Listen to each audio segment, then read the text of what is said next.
Troisième pour le Cameroun. Dieu appelle la famine sur le pays. Dieu va priver le grenier du Cameroun pendant un temps pour les mettre à genoux.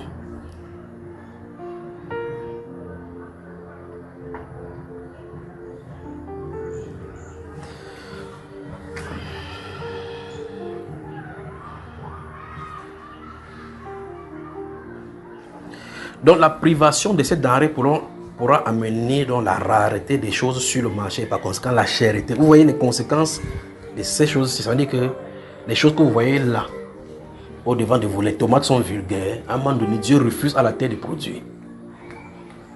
Vous mettez votre production, il envoie le djellek et le gazim et le hazim pour qu'ils bouffent cela.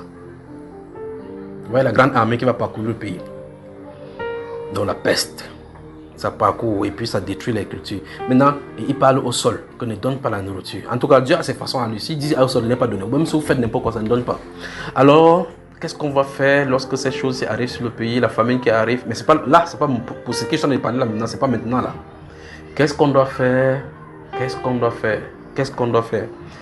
Si un chrétien a son champ, qu'est-ce qu'il peut faire, bien faire de ces champs-là? En entendant ces choses-ci, ces choses annoncées sur le pays. Alors, la vie sera donc chère dans les grandes métropoles. Pour ceux qui seront dans les coins reculés, ils auront un peu de répit. Un peu de répit. Mais les gens vont voir que l'acheteur a refusé de donner sa nourriture. Dieu appelle donc la famine sur le Cameroun.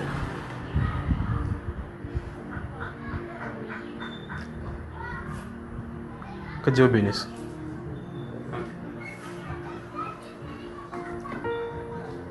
Vous êtes triste, ou bien je ne parle plus de cela. Vous voulez que ça vous surprend vous entrez à l'intérieur, comme ça vous êtes fâché. Maman verra fâché ou bien. Mais comment maman verra encore belle là, comme si elle a trouvé un fiancé, non? Il faut qu'après maman verra nous dise ce qu'il va pas. Vous voyez comment son secret. Celui qu'elle a déjà un gars, quoi. Il y a un pasteur qui est venu par là. Hein? Oui, vous voyez pas comment elle est belle là. Donc c'est Jésus qui est son mari. Là, il dit Amen maintenant.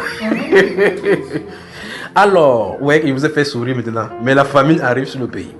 La famine arrive sur le pays. Dieu appelle la famine sur le pays. Ça, c'est le Cameroun. Je suis en train de regarder encore ceci parce que ça a des conséquences drastiques. Parce que vous remarquez Nebuchadnezzar, quand le prophète vient vers lui, il lui dit que tu as vu un arbre. Et dans ce grand arbre, c'était toi. Et les autres, se venaient ici nourrir. Donc, vous voyez que quand Nebuchadnezzar était là, en tant que prospérité, il pouvait nourrir certaines personnes. Donc, son arbre servait des gîtes et des refuges à certains oiseaux. N'importe qui pouvait y aller. Quand il y a un arbre quelque part, ça fait de l'ombrage pour quelqu'un qui a chaud. L'oiseau peut venir se mettre là-bas. Et puis, quand les feuilles meurent, les bactéries qui sont au sol profitent encore pour en manger, ainsi de suite. Donc, l'arbre qui couvre sert à beaucoup de personnes, pas vrai? Amen.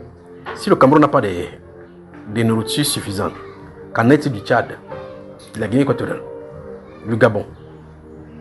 Vous voyez les conséquences, n'est-ce pas? Donc, ça veut donc dire concrètement que les agressions vont augmenter. En tout cas, c'est terminé. Donc, il dit 3 choses pour le Cameroun, pas vrai? Les 5, que Dieu vous bénisse. Amen. Voilà.